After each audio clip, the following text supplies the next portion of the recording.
You're listening to an Airwave Media Podcast. Sick of those trivia podcasts that you don't even understand how to operate and they just have too many levers and buttons? There's got to be a better way. Now there is, with Good Job Brain, an offbeat quiz show and trivia podcast that makes learning new things easy and fun. I just learned that artificial vanilla flavoring sometimes comes from the anal glands of a beaver, and now I can never shake that mental image. Thanks, Good Job Brain. Good Job Brain is available for the low price of just 4 easy payments of free. It's a podcast. Good Job Brain is part of Airwave Media and available on all podcast apps. Operators are standing by.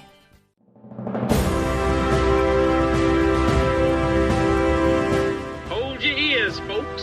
It's showtime. People pay good money to see this movie. When they go out to a theater, they want cold sodas, hot popcorn, and no monsters in the projection booth. Everyone pretend podcasting isn't boring. Turn it off. Turn it off.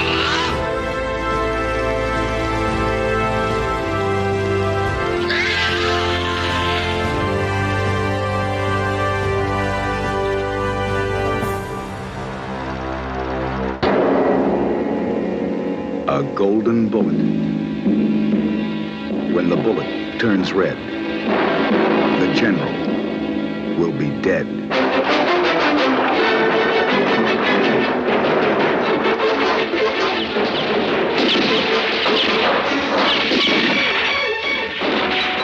El Chuncho, the bandit.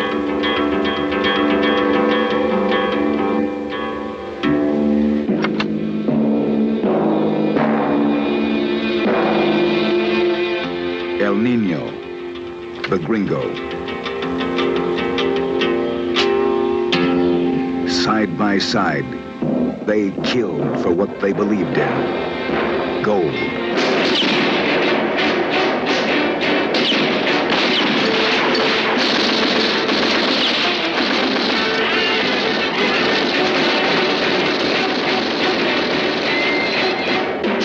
El Santo, the Holy One.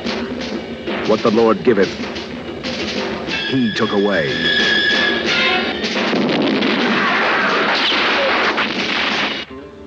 Adelita, the woman.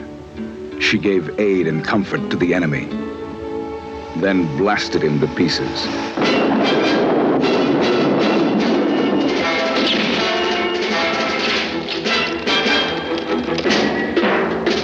The general, he needed many guns. He got one bullet. A golden bullet. A bullet for the general.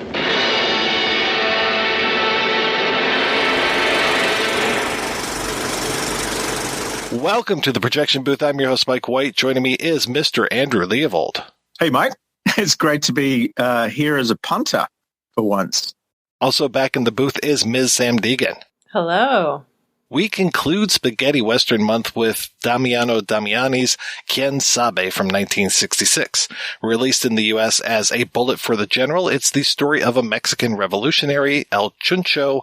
He's kind of more of a gun runner, played by Gian Maria Volente, and his relationship with his brother El Santo, no, not that El Santo, played by Klaus Kinski, and a gringo that Chucho names Nino, played by Castel. We will be spoiling the film as we go along, so if you haven't seen A Bullet for the General before, go back and watch the film and come back. We will still be here. So Sam, when was the first time you saw A Bullet for the General, and what did you think? I want to say it was probably sometime about 10 years ago when I started to get into some of the non-typical spaghetti westerns, like the not super famous ones. And this is around the time that I fell in love with Gian Maria Volente, who is quite possibly my favorite actor.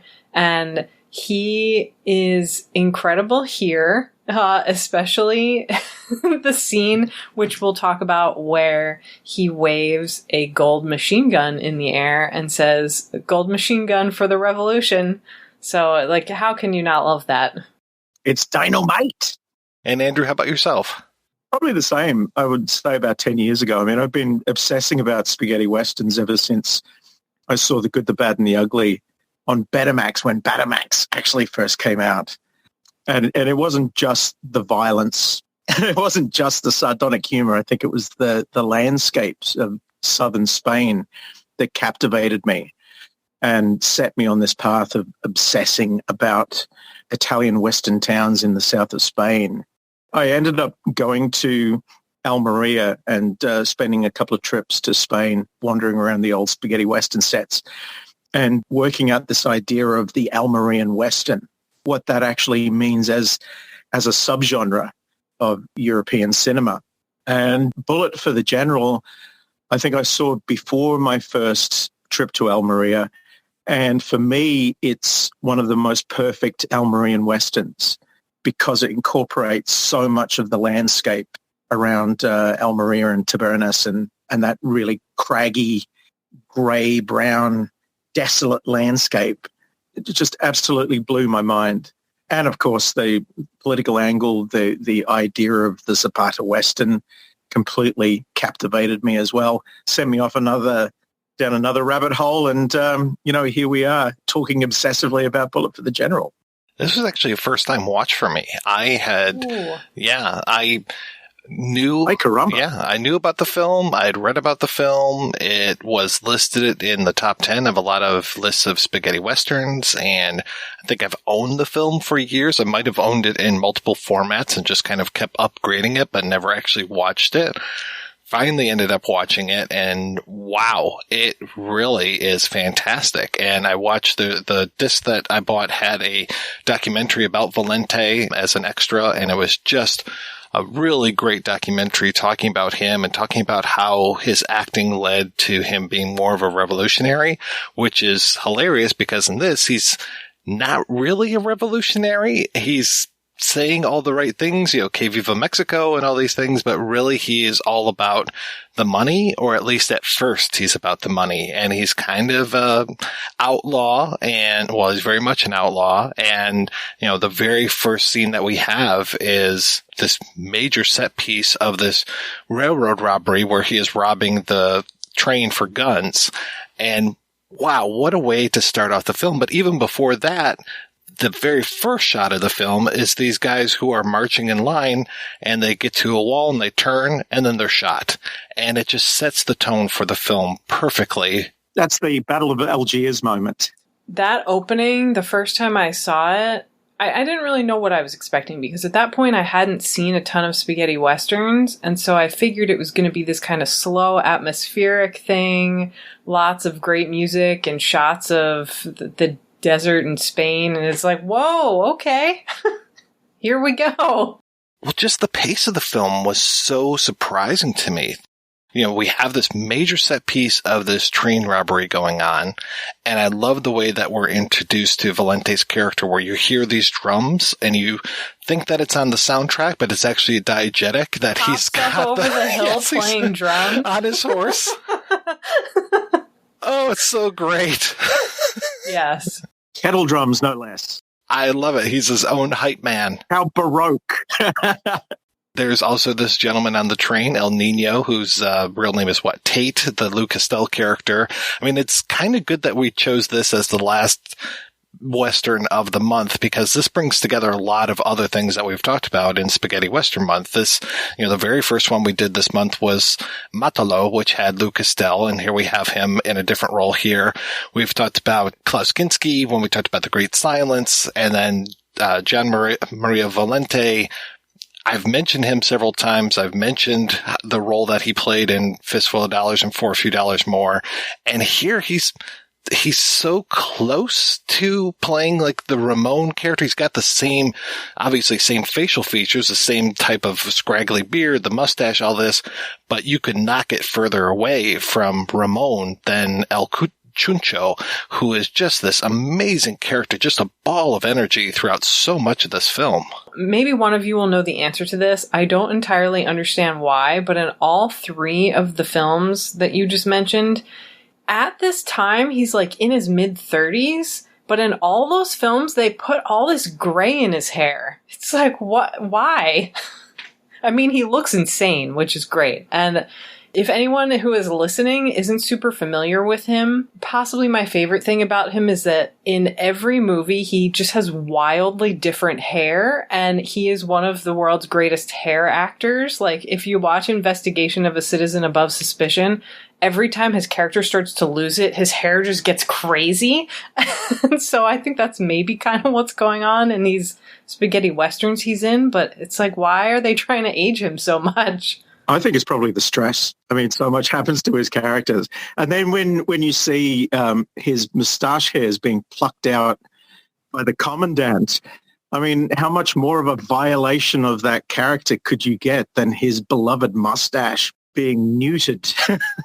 Well, and as a man of fellow facial hair, you know how painful that can be just to pluck a hair. And he just keeps doing it over and over again. And I could just feel every single time he did it. Brutal. He's still pretty good-natured, though, which I think is such a great contrast to how much violence he's capable of and just how stoked he is about the gold-plated machine gun and how many people it can kill in how many seconds. But he's almost jolly. When you look at that Zapata Western timeline, I mean, this is, pretty much the first. Yeah, the first one. The Gian Maria Volente character, Chuncho, is pretty much a prototype of the character that Thomas Milian would play in all of the subsequent Zapata Westerns.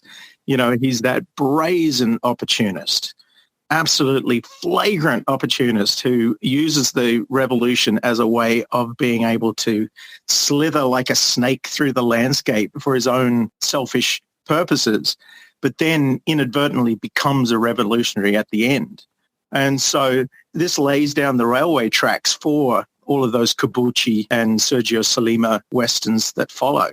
When I was watching it again this time around for the episode, it made me think a lot about something like Rossellini's General della Rovere, which, for anyone who hasn't seen it, it's set during the Nazi occupation of Italy in World War II, when the Italians have basically kind of given up. And there's this character who's a con artist who is pretty much forced to pretend that he's this hero of the resistance, and he ultimately becomes one because he's sort of in that role.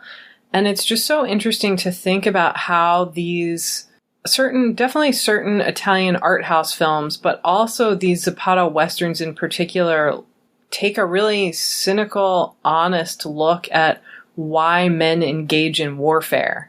And so often films try to present it as this black and white thing, like, oh, it's always for heroic reasons and you're defending your country. And when you actually look at the way people behave in wars, even in civil wars or revolutionary wars like the Mexican Revolution, which is what these Zapata Westerns are all about, it's way more complicated than that. And I just love that this whole cycle confronts that. And it says, like, people are in this for a lot of different reasons. And certainly they can change their political leanings, but that cynicism, you gotta love it.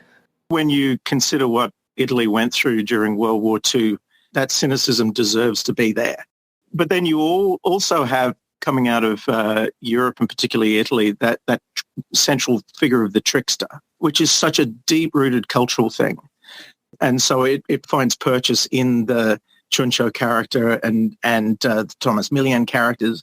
And I would say that particularly Italian audiences for this film would have absolutely loved it.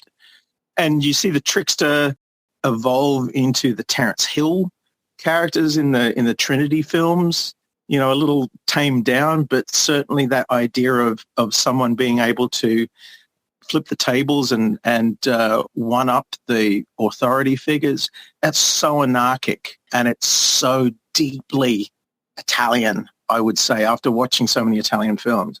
Those type of trickster characters, especially in these Zapata movies and especially as portrayed by Thomas Milian, I feel like they often have some subversive sexual themes going on as well. Like in Thomas Milian's case, he often plays these characters that are very kind of confrontational of machismo and Italian heteronormativity or whatever you want to call it. And in life was pretty much openly bisexual, so I think he enjoyed playing those roles. But even here, the relationship between Gian Maria Volente's character and Lou Castel is bizarre. It's very strange, especially because Lou Castel looks like a toddler who just became an adult with that giant head of his. But, like, are they in love? I would call it fetal attraction. Yeah, and I read a gay reading of the film last night, and I was just like, okay, yeah, this makes total sense. And even Alex Cox calls it one of the greatest male romances of the silver screen. And I mean, you couldn't get more of a contrast between the craggy Gian Maria Volente and that smooth, baby-like exterior of Lou Castel. Who looks like he wandered in from a 30s gangster movie, the way he's dressed and how, like, clean he is compared to everyone else in the film.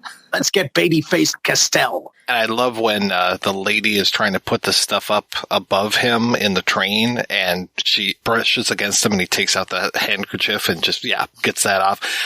Even the very first time we see him, where he just cuts to the front of the line to buy the tickets for the train. Oh, man. And that little kid from For a Few Dollars More is just like, oh, do you like Mexico? He's like, no, I don't. Yeah. And you get that repeated scene both with the little kid and then also with the railroad line right towards the end, and it's just like, wow, this is really nice. It's very, very smartly directed and written. Yeah, the first time I saw it, I read him as just being super racist, and that homoeroticism, that sort of like misogyny angle didn't even occur to me until now. As a lot of figures in European left-wing cinema would have represented, Lou Castel being that young, hateful, deeply selfish character is the United States in the eyes of very left-wing leaning filmmakers. And there's a point where the commandant says, he's American, he has no soul, but he has a lot of dollars. Still accurate. Lou Castel is America. He's basically exploiting the situation south of the border for his own ends. And yet he decides to share the loot with his would-be lover. And save his life. Which is quite strange. Gian Maria Volente, of course, feeling that intense lover's betrayal, decides to turn on, and because of that bond that has developed between the two, he feels that betrayal so much more acutely. Yeah, it's kind of interesting that it's a lot deeper than you would initially suspect. So many Westerns, in general, especially American Westerns, but also a lot of the spaghetti Westerns, have these very complicated male relationships where sometimes there are these sort of love-hate bonds. Like, Lee Van Cleef always has somebody who, like, can't get rid of him, but they hate him because he's got that, big daddy energy.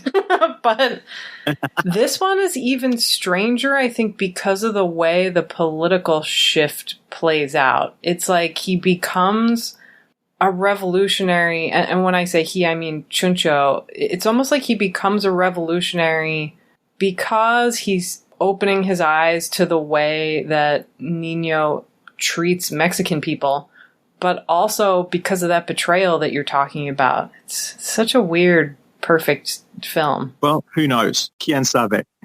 Exactly.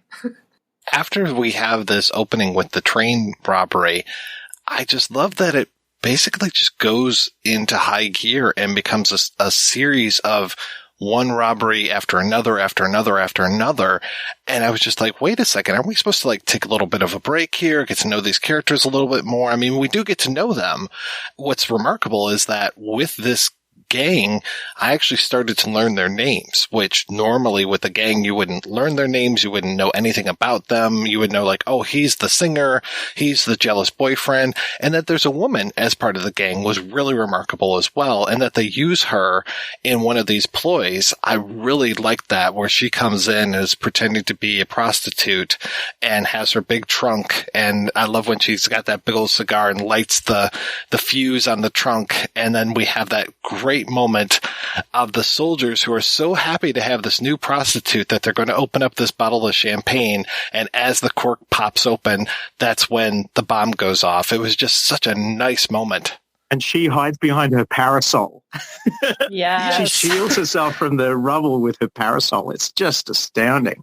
And probably 5 minutes later, after all this carnage has gone on, you see Chuncho and he's walking around and he's just guzzling champagne. I'm like, that's really nice. Gian Maria Volente, in general, is a very physical actor. Like, he's always, like, sweating or gesturing or making his hair all crazy. Like, he's very active.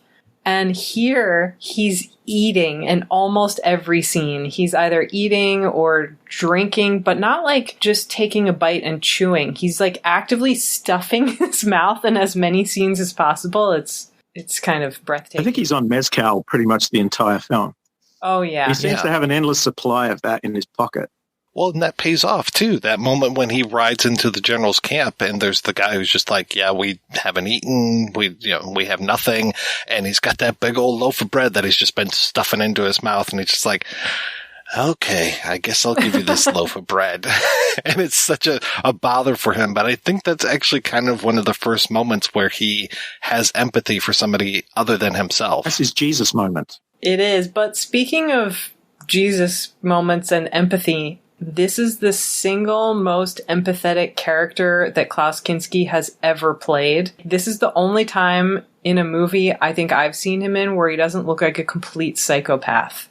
Though he has moments. He does. Oh, he has psychotic moments. To see that little twitch in the side of his mouth, and I'm just like, oh boy, he's about to go off. Yeah. Like, when he has this great scene where I love this scene in particular because I feel like it provides such an important balance point, but they come into town and they're killing all these soldiers, and there's a moment where you feel like, okay, this is just a bloodbath. These are bad guys. And Klaus Kinski, of all people, sees these poor people who have been kept in this like underground open air prison, and they're starving, they're basically dying of thirst, and he looks deeply moved and sets them free. And you think like, okay, maybe they're not all bad, and maybe some of them do want to do the right thing for the country. But then his way of punishing the officers who imprison them is to just put them in the same jail while having that facial tick like he's about to go off. Yeah, and condemning them to starve to death.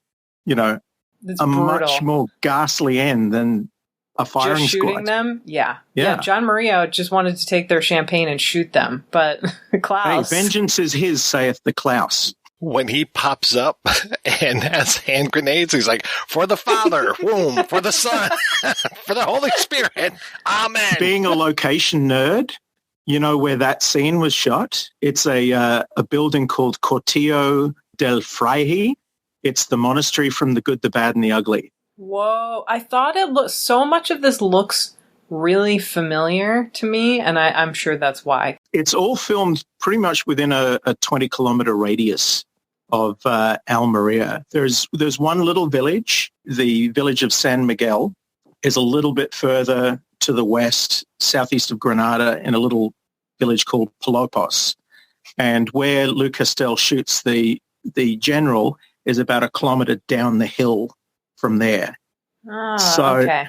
But the monastery from The Good, the Bad, and the Ugly, it's south of Taberna, so south of the grey-brown hills that you see all the way through the film. It's a little bit south, heading towards the coast, about 5 minutes drive from the village that Lee Van Cleef and Gian Maria Volente have their shootout in for a few dollars more.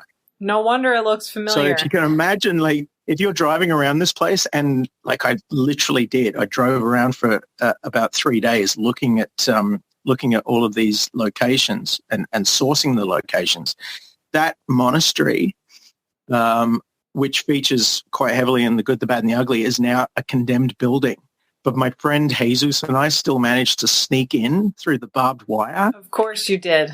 And locals called the cops on us. We're running around the crumbling walls going, la, la, la, la, la, you know, taking photos of everything. And all of a sudden a cop car starts circling the perimeter, and we're like, shit, it's the fuzz. So we're literally trying to hide behind the walls, trying to evade the cops. and then ran out through the hole in the wall, back into the car and sped off down towards Las Albarracocas. So, yeah, so when I look at that building, I go, oh, man, that's where I almost got arrested. So you're bandits now is what you're saying because of this movie. I'm a bandito. He's now a member of the Hole in the Wall gang. That was me. That was me. There's such good use of the landscape. We talked a little bit about the train scene. That's fantastic.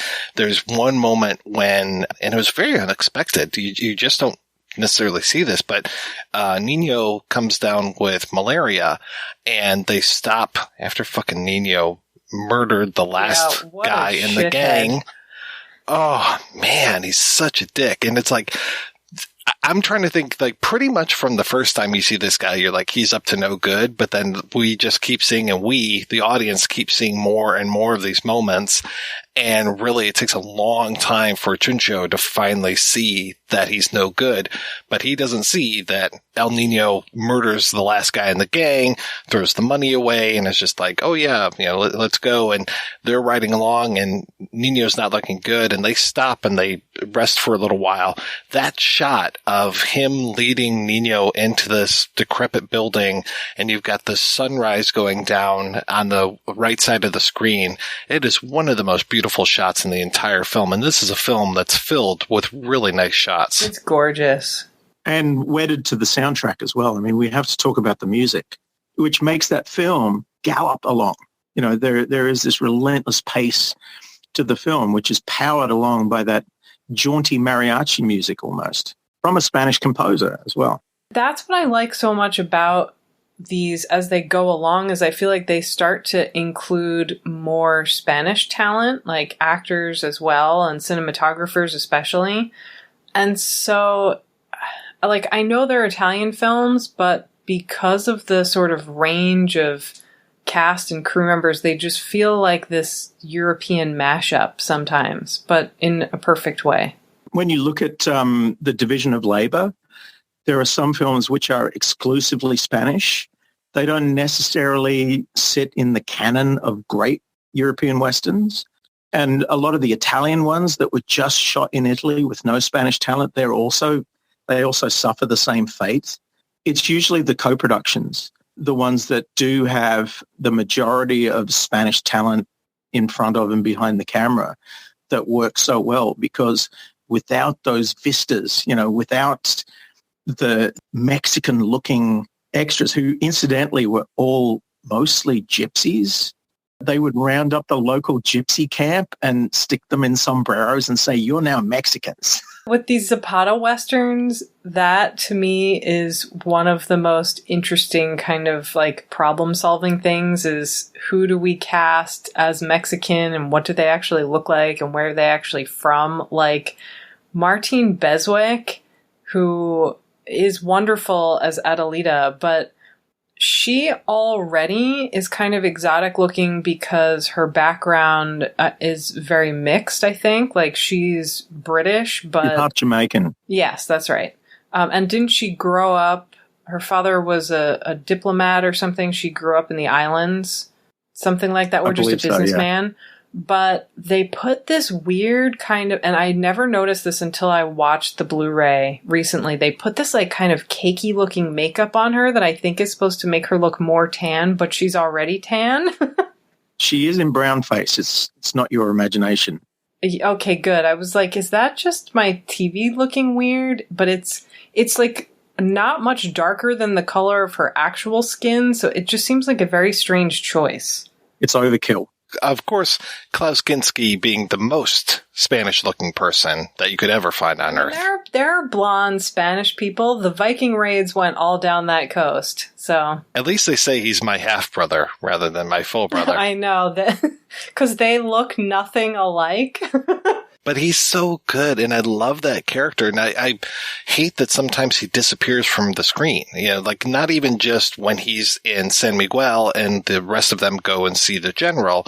It's while they're even doing these raids, at times it feels like Kinski just disappears. And it's like, oh, come on back, Klaus. I really want to see more of you. And I wouldn't be surprised if that was Damiano not getting along with Kinski, because it sounds like he really had his hands full between Volente and Kinski on this film. I can't even imagine.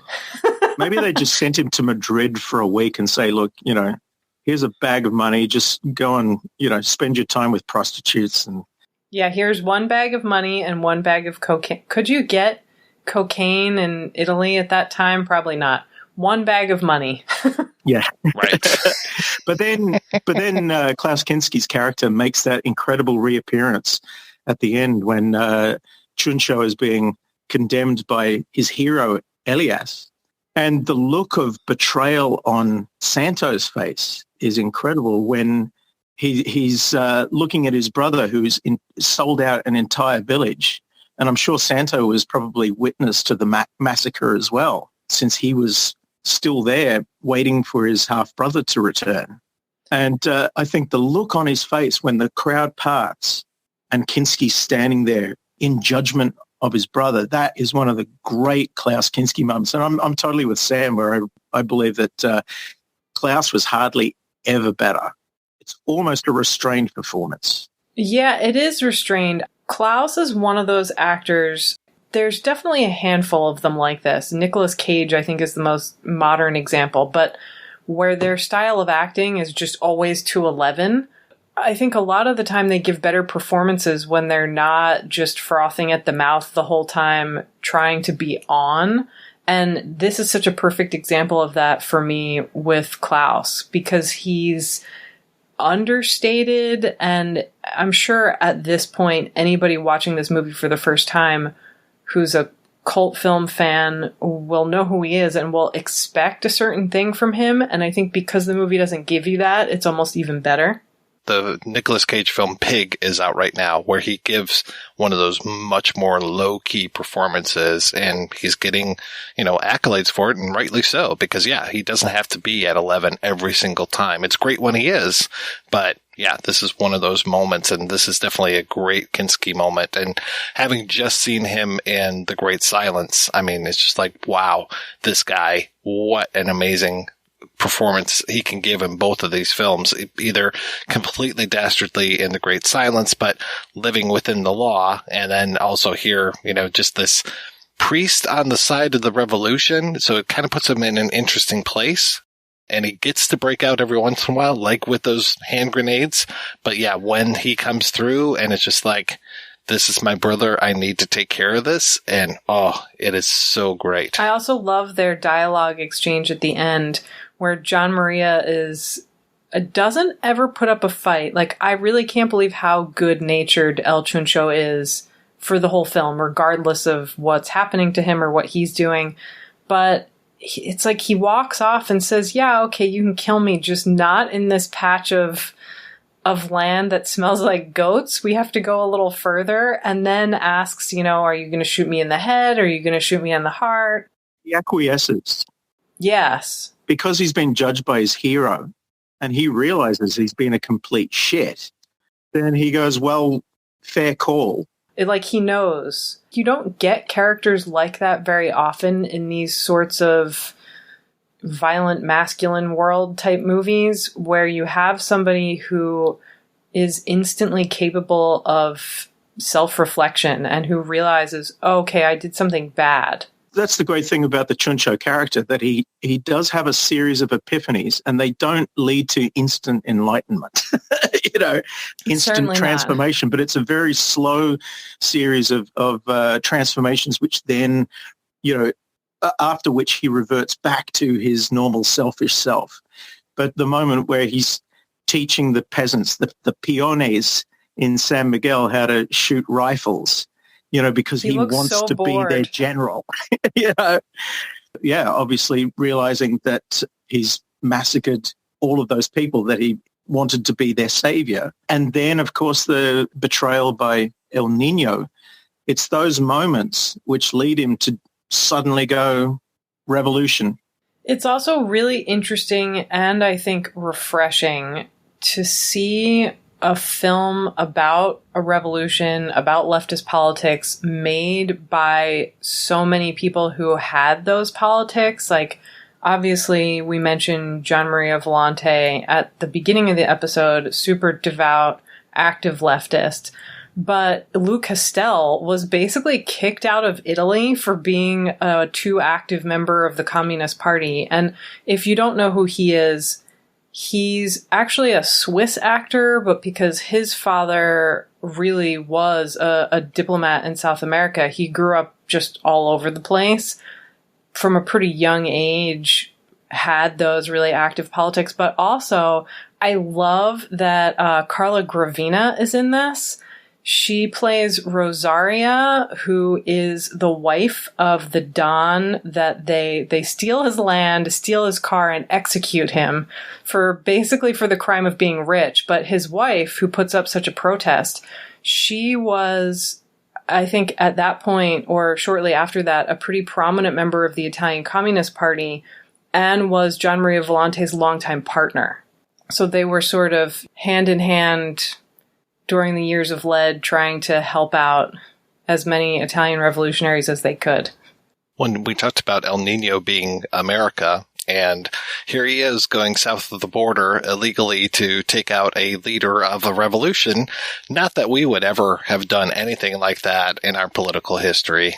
Never. I wonder if the CIA got the idea from watching this movie. Well, and then also, this is 1966, and the way that he sees where the general's at, and then he immediately turns and sees basically the perch where he is going to take him out, I'm just like, gosh, this feels very Kennedy to me. This feels really Kennedy. And when what was that other Italian Western that pretty much recreates the Kennedy assassination? The Price of Power? I watched that recently for the first time and my mind was blown. Isn't that an incredible film?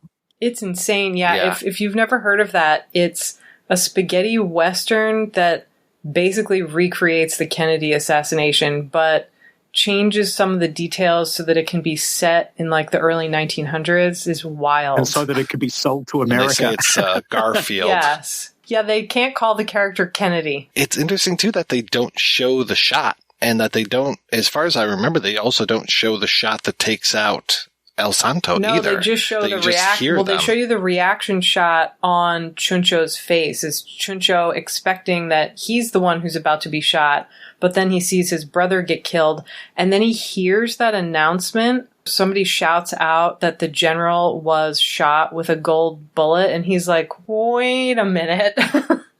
Because he had already seen that gold bullet in El Nino's stuff when he went through it, when he was helping him get better. Not through quinine, but through mezcal. And I'm surprised that he ever made a recovery.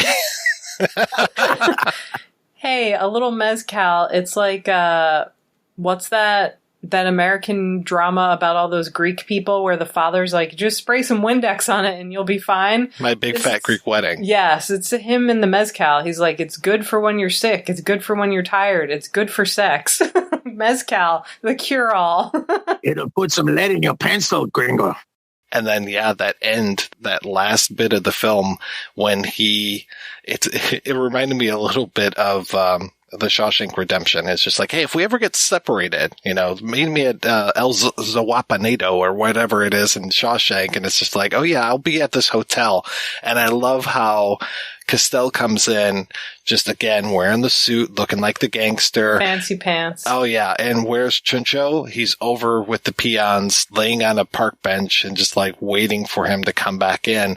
And that amazing almost execution scene that happens then, but how they, no, I was going to give you this money. And then it's God, it is so Judas, oh no, here, I want my money in gold pieces. I don't want it in paper. I want it in gold pieces, just to almost make a point. When he realizes, oh shit.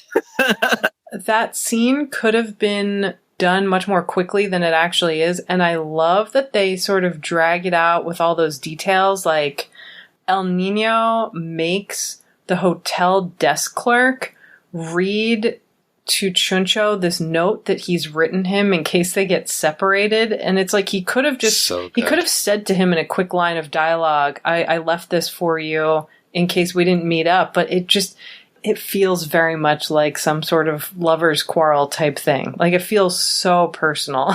It's very much let's meet at the top of the Empire State Building kind of thing. Yeah. A revolution to remember. Yes, and he forces him to get a makeover. We even have the montage scene. As I was watching that, I was just like, God, this feels like Jimmy Stewart watching Kim Novak get made over here. Did you also notice that Nino was lying across a mommy figure, a woman who was probably at least 3 times his age? And it's almost like she's suckling him. Yeah, when he's laying back. Right, yeah. right. I'm pretty sure that was deliberate. Oh, it had to have been, considering the way his character interacts with women throughout the whole film.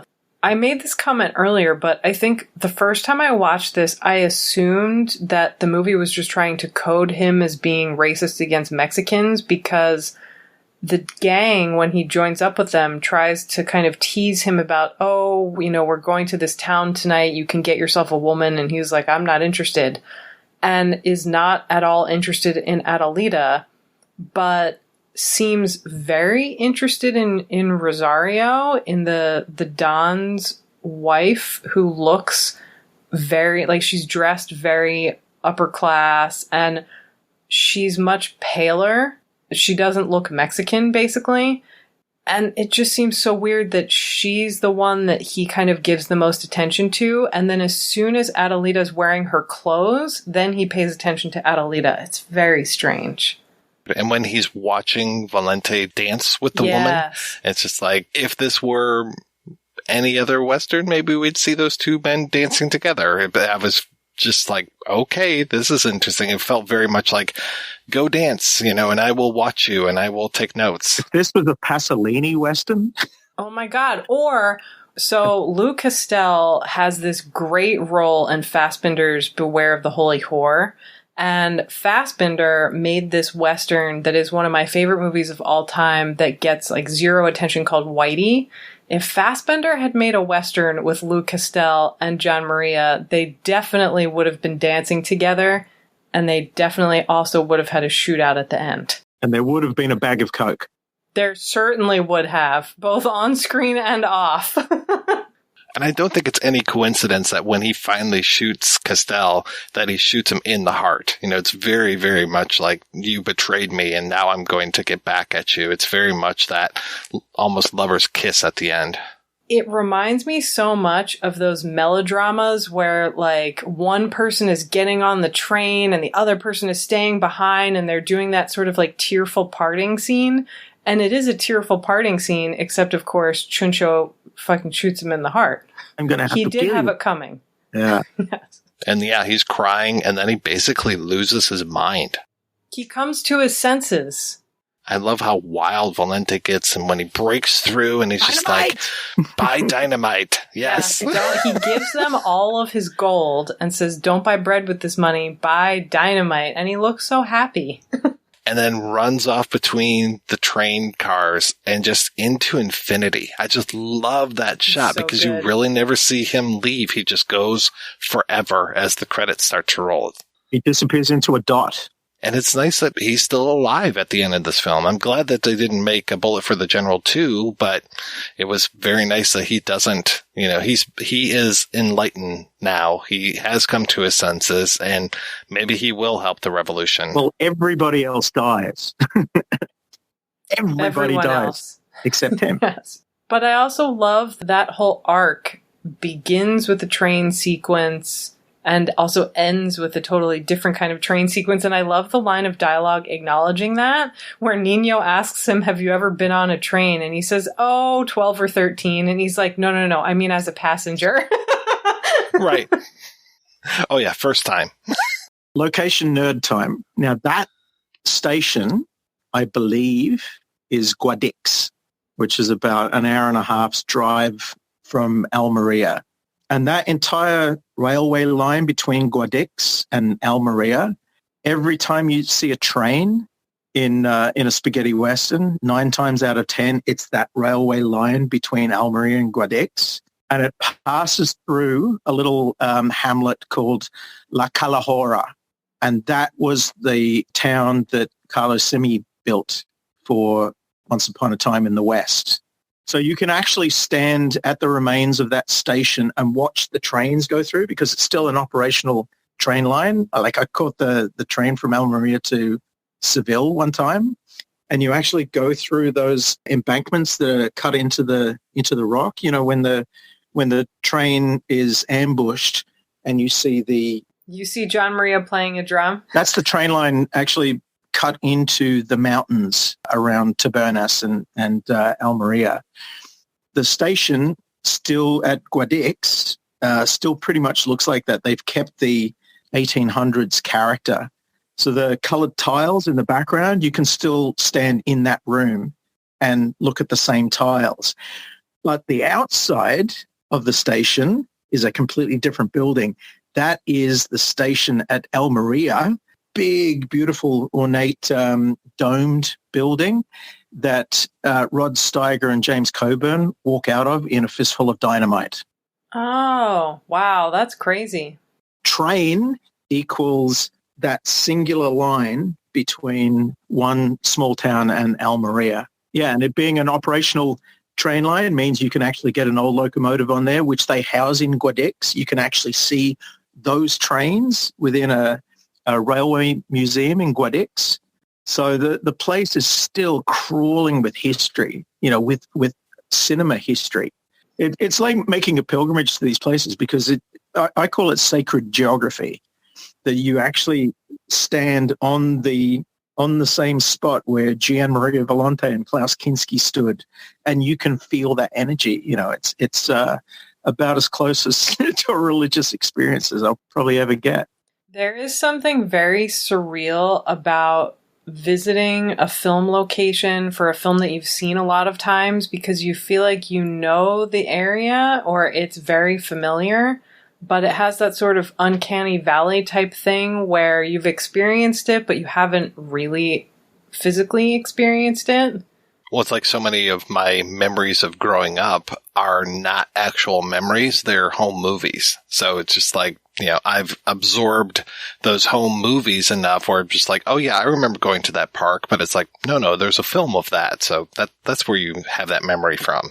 Yeah, but for me, you know, standing on the top of one of the hills in Almeria, looking down into the Rambla, and you can see in Bullet for the General, the riders chasing the general's representative through that S-shaped Rambla. I've stood on the top of one of those hills. Instantly, I'm 9 years old again, watching The Good, the Bad, and the Ugly for the first time. You know what I mean? It's such a part of your DNA that you have these images, and now you're actually able to physically touch the objects that you've venerated from a distance and that have only existed in memories of moving images that you've been removed from. Now you are no longer removed. Yeah, you're feeding off that physical geographic energy. It's also funny to think about how spaghetti westerns as a genre are so dependent on that particular location. I feel like there aren't that many other genres, at least cult movie genres, that are like that, where such a big part of why people watch the films and how they're made are really so dependent on location. And with these, it's so fascinating because it's just like through this prism. It's like an Italian reinterpretation of an American subgenre, but actually set in Mexico, but actually shot in Spain. And it's just this wonderful, fantastical reinterpretation of these like historical and cultural themes.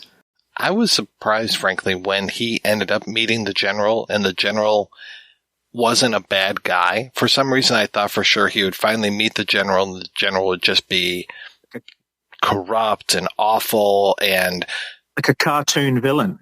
Yeah. Like the absolute twirling opposite. his mustache.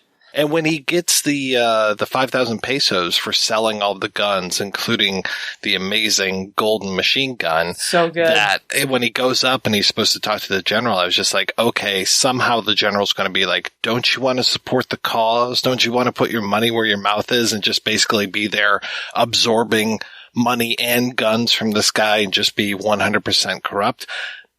And then when he lays out what happened at San Miguel, it's like, oh, so cold. Different person. Not what I was expecting. A lot of the reason for that is because we're so used to seeing these sorts of movies that feature revolutionary heroes being made by someone with very different politics. So they tend to present the revolutionary heroes as flawed or as fundamentally bad people. Yeah, or cartoon villains. Yeah, totally as cartoon villains, because of course you have to be on the side of capitalism always. So it's great to see one of these movies made predominantly by people with left-wing politics because of all those little surprises like that, where you're like, well, wait, there's not something more going on. He's actually just a good guy. But the thing is, all of the peones, they all have dignity as well, except for the guys who are dropping their rifles. But the guy who confronts Don Felipe in his farmhouse, and Don Felipe says, you want to kill me because I'm rich. The guy says, no, I want to kill you because I'm poor and you kept us poor. And that says it all. It's so There's good. your critique of capitalism in a tiny little kernel. Yeah, in like a 10-second moment. It's glorious. Okay, yeah, I can get behind that statement. There are so many of those similar scenes in movies where poor people, especially poor people who have become outlaws and criminals, are up against these corrupt rich people. And it's always that language of, you just hate us because we're rich. You just hate us because, we were successful and we worked hard and got these things that you didn't get. And it's like, no, that's not the reason. And you were just lazy peasants. Yes. Yeah. Why don't poor people buy more money? If they would just get off their lazy asses. Well, they could borrow more, That's the American way. Oh, now I know why you got me onto this program, because I'm the non-American. I'm like the Damiano Damiani character who can criticize America with impunity. Oh, we can too. We just probably will we will both get angry comments on social media about it. Well, what I want to know is, when was it a bad thing to be a communist? When did it become actually a bad thing? Are you asking this as a real question or as a hypothetical question? No, it's a genuinely real question. When was it a bad thing to not be a bootlicker of the ruling elites? A big part of the problem is when people in Western Europe and the United States finally realized, basically when people in the West finally realized what Stalin had done, all of those right-wing capitalist governments sort of used that as propaganda and said, yes, look, all communists want these atrocities. And so that's when it became not okay to be communist, is because being communist suddenly immediately meant that you were associated with Stalin and totalitarianism. And I think that, was sort of the tipping point there in the late 60s and especially the early 70s, when all of those really radical filmmakers kind of had to take a step back and say, like, do we still want to be associated with the Communist Party? And so I think in the 70s, after all of those really incredible protests in 68 and 69, I do think there's this backlash where people are just confused about what they're supposed to be associated with and what's the best way to protest and what's the best way to be radical. I mean, we saw things like Mao, who was taking, this farming nation and turning it into a much more advanced society. But then he does something like the Cultural Revolution, where he just murders all of the intellectuals and artists. And it's like, okay, well, that puts a real kink in my Chinese fetish. So that's why we've got, Godard making La Chinoise and these things where it's just like, well, I was supporting this, but now I don't know anymore. And I can't admit that I'm wrong ever. And I think that's a big part of the problem, is none of them want to admit they're wrong. I mean, Sartre, of all those sort of like more famous intellectuals, was like the last person to renounce his Communist Party membership. And he just didn't want to admit that he was wrong. It's like, all right, get your dicks out of the way and just stop tripping over yourselves. And they managed to combine communism and socialism so much that now in 2021, people are lobbying around communist and socialist like they're insult terms, where it's like, well, I don't actually see anything wrong with socialism. So pink equals red. Well, there's nothing wrong with communism. There's just a lot wrong with Stalinism. I think we're all agreed with that. That was a very right? long-winded answer. Yes, what Stalin did was wrong, and what Mao did was wrong. And even when you go to China now, they'll say, yeah, we've got pictures of Mao all over the place, but he did some really bad things. Okay, thank you for at least you're admitting that. I wanted to go all the way back to the beginning of the movie real quick. And, we talked a little bit about El Santo being this monk character. I love that one of the first images that we see in the movie is super religious. And it is the captain from the army who's been crucified. And that's what's stopping the train. And, well, crucified, but it's very much a crucifixion, even though he's chained to this cross. And I love there's this lieutenant on the train. And the lieutenant is powerless to think on his own. And he is desperate to get to this captain and wants to do everything he can to get orders from the captain. And the way he's crawling underneath the train to get to the captain. And I have to say, I don't think we've actually brought this up, but this is a incredibly, if not wonderfully violent film. And some of that violence, like I said, is off screen. So you don't see the general get assassinated. You don't see El Santo get a bullet in the head, but you do get to see a lot of other people dying. There's a lot of, I talked about the firing squad scene. The firing squad comes back several times throughout the thing, but the moment that really just sent chills down my spine was when they finally start the train going again, and it is inevitably going towards the captain, and you don't see him get killed, but you do see that wonderful shot of the sword on the track get run over by the, oh man. And you're just like, it is so brutal. What a better comment about organized religion. Can't remember which character. I think it's Chuncho says, why should so many people die for one man? Why should so many people die in the name of Jesus? The captain, I'm not actually sure who plays him, but he's incredible because he has that line where the lieutenant is trying to decide, is just like at a loss. And there's so much in this movie, so much really subtle stuff about people just wanting to follow orders, people just wanting someone to tell them what to do.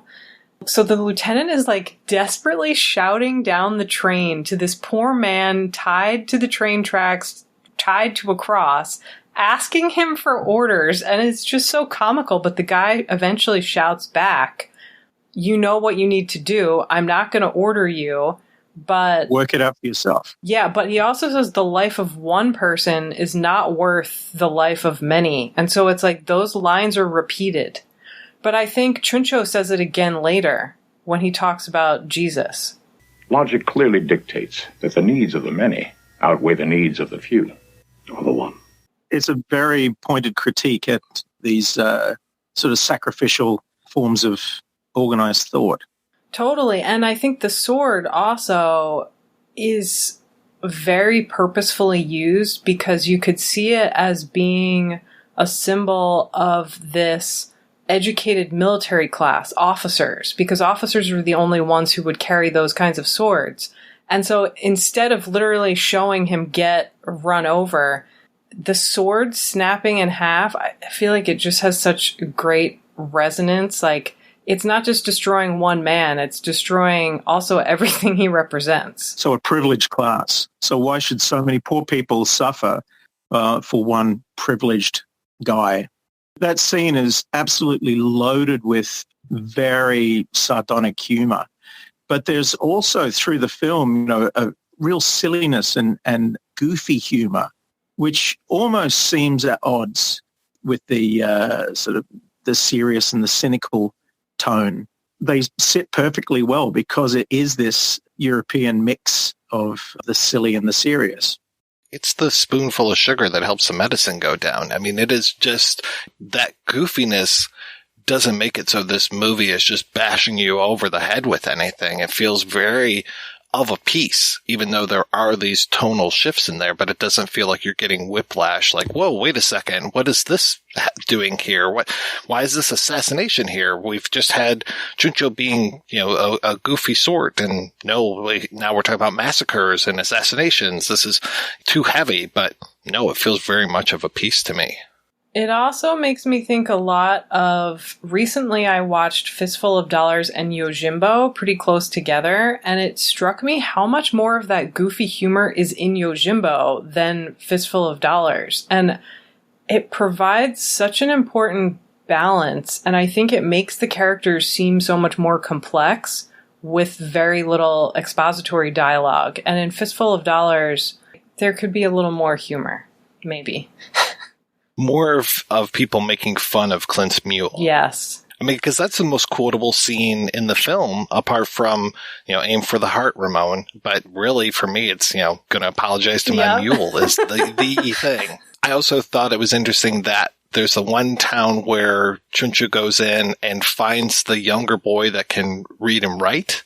Yes. And who was educated by, again, going back to religion, he was educated by monks. And so he puts that guy, or that kid, I should say, in charge. I thought that was a really nice touch. And then that kid comes back later on. I don't know if he makes it through the movie, but it was kind of interesting that Chuncho is the guy who says who can read and write and then puts that person in charge. But he also interrogates him and says, who can read and write, but now why can you read and write? Are your parents wealthy or are they poor? Yeah, but he was also put in charge of San Miguel, and San Miguel got completely wiped out, remember? So I don't think he made it to the end of the film. No, probably not. I don't think he did. Though, if he was anything like an American mayor, he would be hiding out in some rich person bunker while everyone else was executed. So maybe he made it. He's the next dictator to take out. And Bullet for the General, Blame too. the monks. Yeah, I'm surprised that we don't get more of Santo's guys and just it's him and a whole cadre of killer monks. That would be pretty neat. That would be. I think we should mention that, this film is at the start of a beautiful 10-year stretch of commercial and artistic hits from Damiani. And for some bizarre reason, he chose to bookend this 10-year period with Bullet for the General and then A Genius, Two Partners and a Dupe, a.k.a. Nobody is the Greatest, with Terence Hill. A very strange choice of comic western, which doesn't have any of the gravitas or the artistic genius of Bullet for the General. It's almost like it's a throwaway film. And it's almost like him, almost throwing away whatever goodwill that he built up with Bullet for a General. I was reading, and I don't know why, and I'm wondering if that shift towards, I guess, commercialism that you're talking about, it seems like Pasolini really hated him, and I don't exactly know why. Maybe he felt like, he started off making these more political films and then just kind of gave up, and maybe that was some of the ire. I'm not really sure, but don't forget that he wound up making Amityville 2, The Possession. It sounds like I'm making a joke, but it's fucking wild.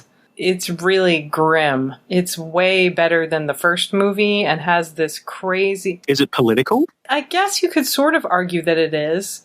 I mean, it's all about this family who moves into the original house from the first movie, but the possession isn't chalked up to this supernatural thing, not entirely. It's basically like the teenage son has grown up in this abusive family and has these strict Catholic parents who it's implied that the father rapes and beats his wife. And there's this crazy incest subplot between the two teenage children.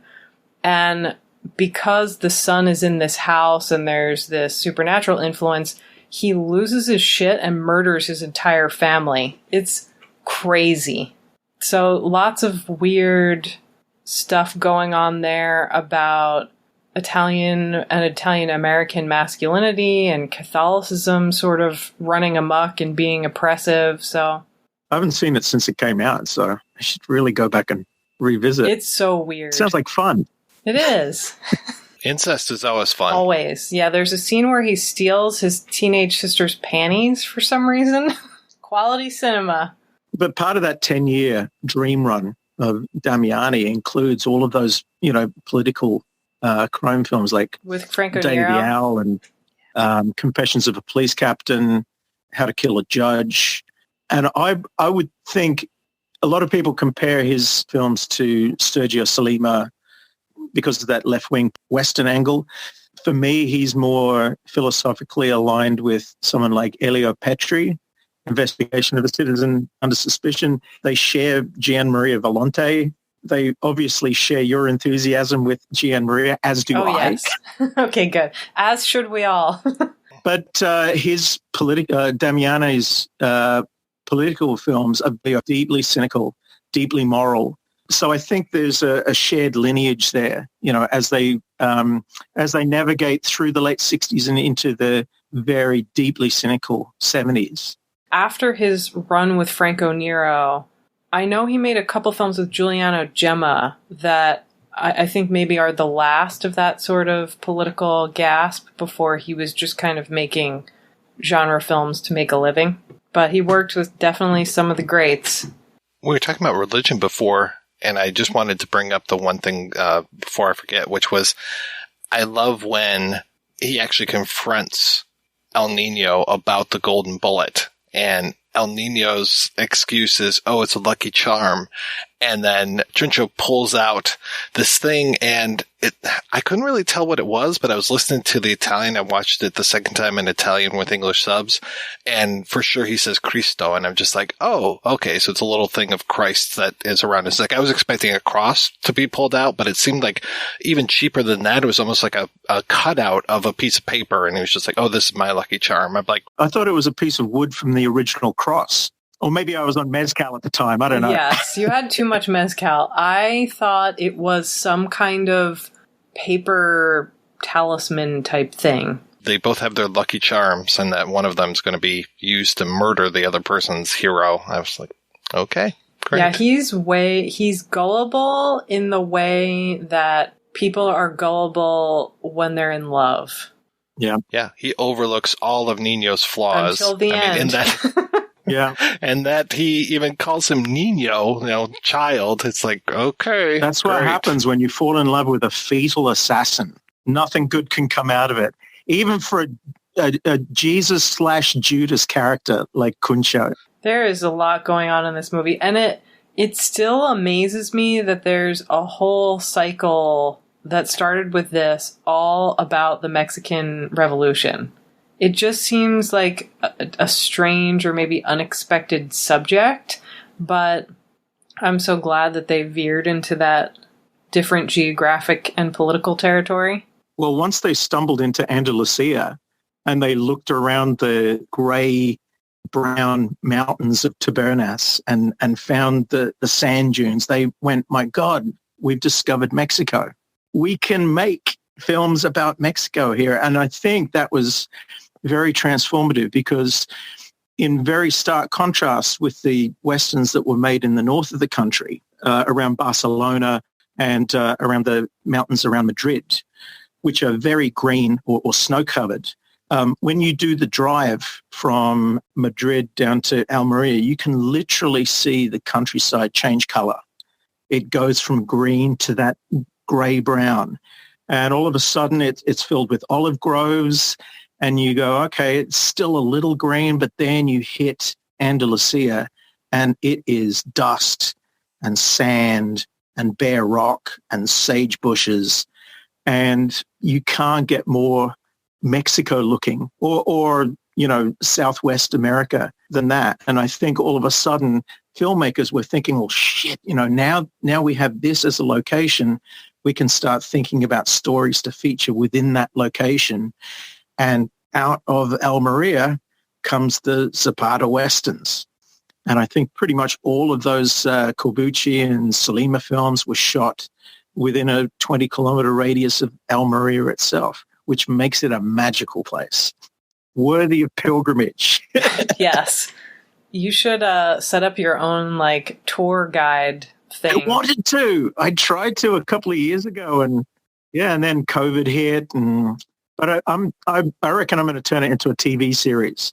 That's going to be one of my projects over the next couple of years, taking people around Tabernas. And he was calling it Film Safari. You had a whole thing all laid out. It was fantastic. I'll still do it as soon as that would be awesome. COVID allows me to. And I honestly believe that it would make a great cable show. I think so too. Film nerds running around film locations going, holy shit, that's the main store from Compañeros. Ay, ay, ay. You'll have to have me on there banging a drum saying, this is exactly where Gian Maria stood when I will pay your airfare just to watch you play kettle drums.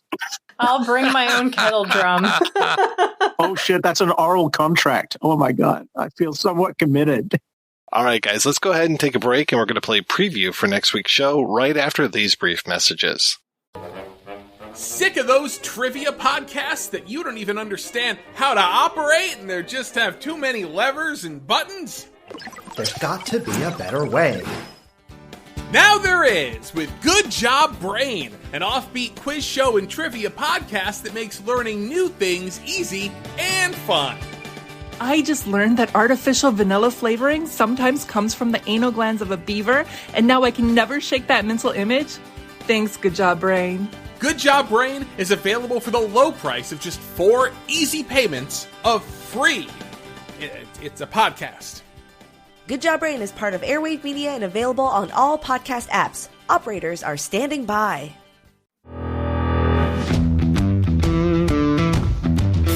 You obviously love podcasts, but are you also a fan of movies and television? Do you want to listen to a show that reviews entertainment honestly and casts pretentiousness to the wind? That debates both film and TV topics in a fun, good-spirited way, while still getting to the heart of why we all love them so much? Then don't miss the award-winning weekly podcast, The Hollywood Outsider, now available on your favorite podcast app or at thehollywoodoutsider.com. Hey fans, this is Reverend Scott. Just want to tell you about Outside the Cinema. Great company. They review cult films, any cult film, every cult film, and it's something you should tune into. So if you get a chance, go to the website, look these guys up, Outside the Cinema, and find out what the hot cult films are today, what's going on. These guys are right on the cutting edge of reviewing cult movies. And if you're a cult member, or you want to be a cult member, you're thinking about being a cult member, your mom's a cult member, your dad's a cult member, your damn mother-in-law's a cult member, tune in to Outside the Cinema, baby, and you'll find out what's going on. Reverend Scott, and that's out. I'm Chris Cooling from Forgotten TV, and you're listening to The Projection Booth, the ultimate movie podcast.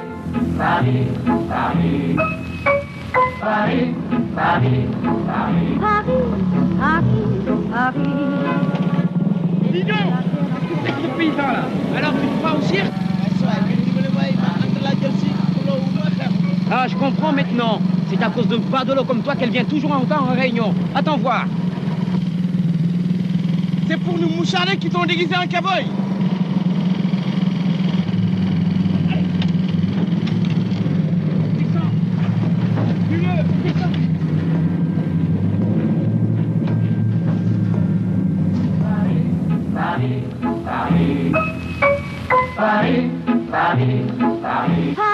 Mais am na benn gal bu dem demain na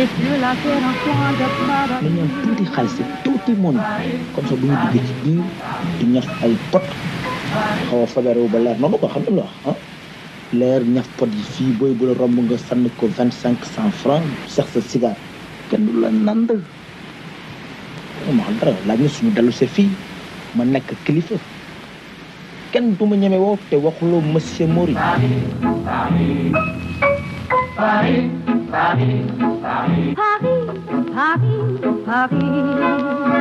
c'est sur la terre un coin de paradis. Paris.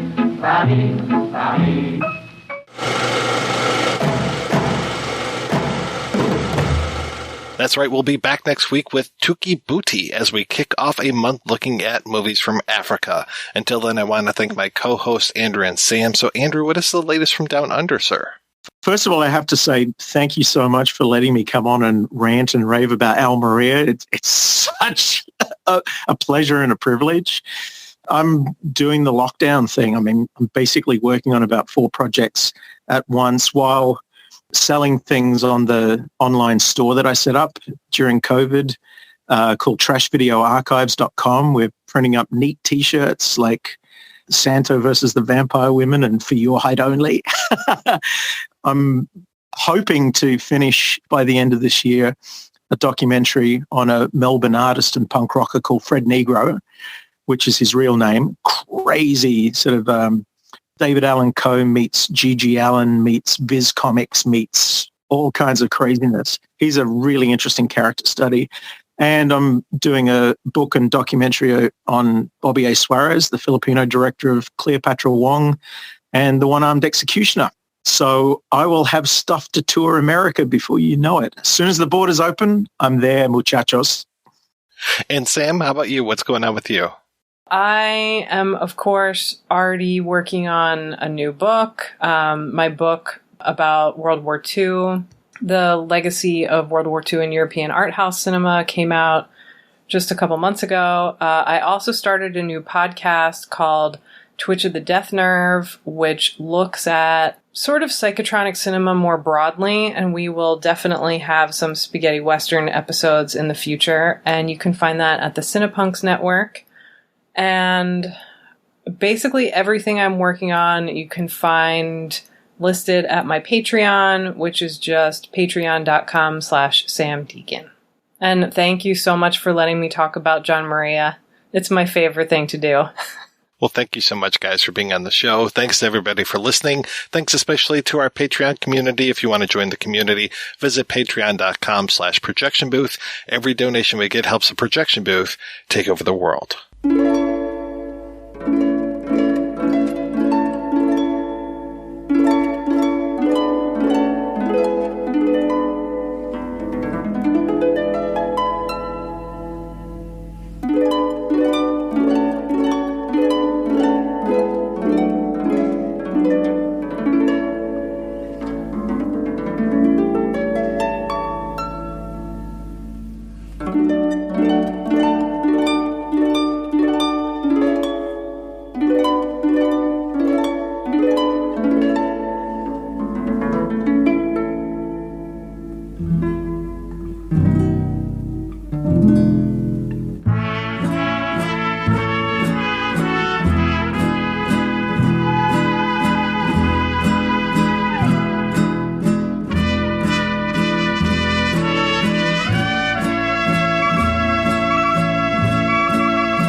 me voy a pelear sin descanso.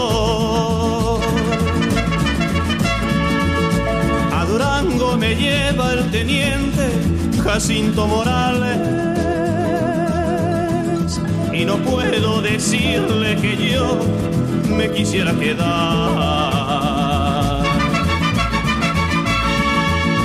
porque yo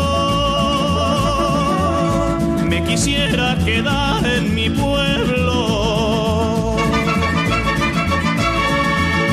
con Panchita que tanto me hizo sufrir y llorar, pues prefiero quedarme muriendo que hacerme matar.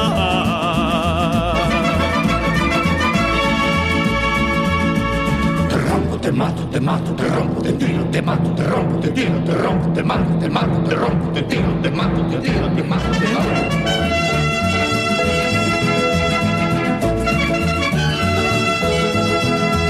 Te rompo, te tiro, te rompo, te tiro, te rompo, te tiro, te rompo, te mato, te tiro.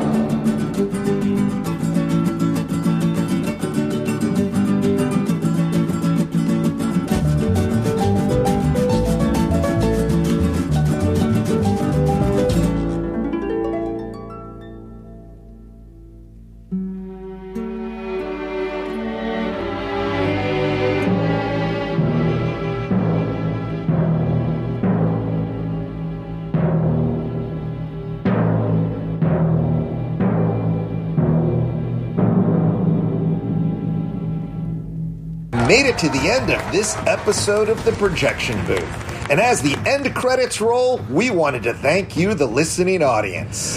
Here at The Projection Booth podcast with Mike White, host extraordinaire, bang.